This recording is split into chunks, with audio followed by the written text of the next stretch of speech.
Afternoon, VHR. Guess what? Blast furnace time. Here we go. We're going to cover it. It's going to be three phases. So what I'm going to do is just talk about each one of the phases. So we're going to cover mechanics. We're going to cover, for example, the ads that will be present, and then our general movement and where we're going to be as far as we go through each one of the phases. Now, the phase one is by far the most complex. There's going to be the most going on. The most damage is going to be coming in. So if we get through the beginning of it, we're going to be in really good shape to be able to push and get the tier piece that comes off of this at the end of it when we're done with the kill. Now, what we want to do is divide the group up into two halves for the first phase of the encounter. Each tank's going to end up grabbing one of the ads, and we'll discuss that shortly, and also the foreman. During the entire encounter, though, the heart of the mountain will be exploding, and that explosion, there's a chart that's with your study guide that I ended up putting together that shows when each one goes off. And basically the idea is sabotage. What we want to do is do damage to the heat regulators using the bombs. The bombs are just like spoils as far as an 8-yard radius. You get it randomly targeted, it gets thrown at you. You're now an active bomb. You have 15 seconds to get out of the group, 15 seconds to get over to the regulator, and then properly set it down and get away from it, or you'll end up taking 100,000 damage. If you properly set it and get away, then the damage is just to the regulator. So that's the idea there. Now, upon the engineer dying, he'll drop 3. And what we'll do is we'll assign specific individuals to grab the bombs up that drop at that point, and then you need to immediately get them over as quickly as possible. More than likely, because of the fact that we'll be taking 3 people over there at the same time, we might just do 2, and then one person runs the bomb off to the other side, like off to the left or off to the right, based on our grouping position and when the bombs come down, to prevent, for example, all 3 of them hitting in one spot at the same time.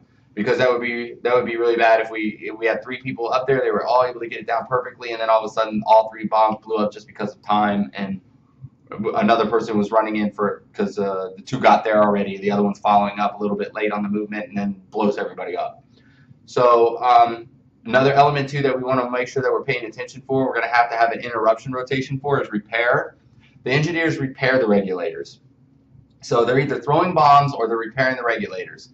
So anytime that the furnace engineer begins to repair, we need to make sure that we're getting an interrupt. We're going to put that on the tanks because a majority of the time our defense is going to be working on taking out the engineers as quickly as we can until an engineer isn't present, and then we'll rotate into the other ones, which would be the security guard and foreman felspar at that point. Now, eventually, once the heat regulators are properly dealt with and the engineers are properly dealt with as they rotate and come into the fight, the regulator is going to drop down to 0. And when it drops down to 0 at that point, the bellow operator is going to engage and be part of the action. Now, at this point, the tanks, the majority of the time, what we're going to try and do is try and keep our targets to the right and to the left, for example. So they're going to come down. They're going to be at a 12 o'clock position to our groups. You see I have 2 groups divided up, and that's how we're going to do it. Split the rate in half, and then in turn, when the initial pull begins, we're going to want to make sure that we have the security guards and the engineers facing at an angle, and then that way the tanks can back that way up. Now, one tank's going to take foreman felspar, so at that point, what we're going to do is throughout the fight, eventually you get a debuff, and what you're going to want to do is do a handoff, okay?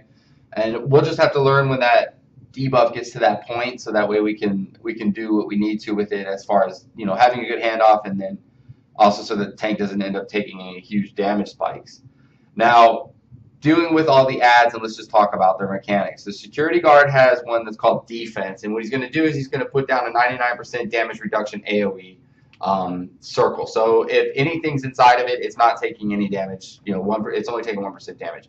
So that's going to be the reason why the tanks are going to kind of move from one side of the room to the other. The other reason why I wanted to kind of do something similar like that with the group and where we move in that direction is that because foreman felspar and the bellows operators have functions where it's to our advantage to kind of have them to the outside and move away from them.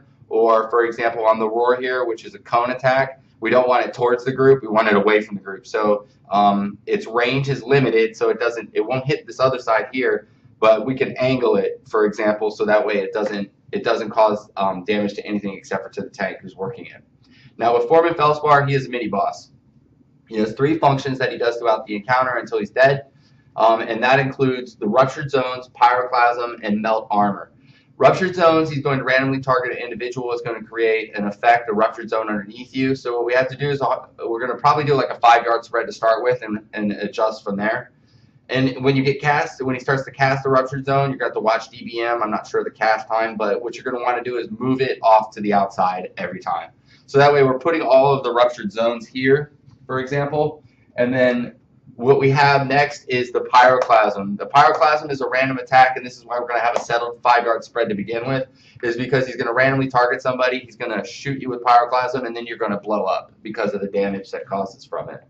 Melt armor is the reason for the exchange, and that's why we're going to do a red flag, blue flag, green flag. Green flag is our center points where the tanks can meet up. Rest of the group hangs out in these areas here and appropriates everything to the outside like they need to. So remember, ruptured zones, you get targeted with them. They go out here. Pyroclasm, you need to try and get out of the group, or we'll probably actually do, we'll do one of two things. We'll either try and get you out of the group, for example, or if our spread is solid and everything on it is 5 yards anyway, then we're going to be solid right there. But ruptured zones, we want on the outside always. We always want ruptured zones on the outside. Melt armor, once it gets to a certain point, the tank will just call it out, so we'll just assume at first, right, like we can get to a 5 stack, right? So it'll be like melt armor's at 5, need to do an exchange. Boom, tank moves over with his, tank moves over with his, tank taunts, you know, as soon as the distance is appropriated, it doesn't have to be exactly at green, and then once so, then boom, it comes over. And then all of these functions now are going to be done on the other side. So if everything was going on blue to start with, then now everything's going to start happening over here on red. Now, as far as for like, the idea is to get both of the regulators to blow up, and then once both of them blow up, at that point, what you're going to have to deal with is what's left as far as the adds, and then you rotate into phase 2, okay, which I'll start on shortly. If you enjoyed the video, please click like. If you have any questions or comments, hit me up in-game or, for example, comment below. Thank you.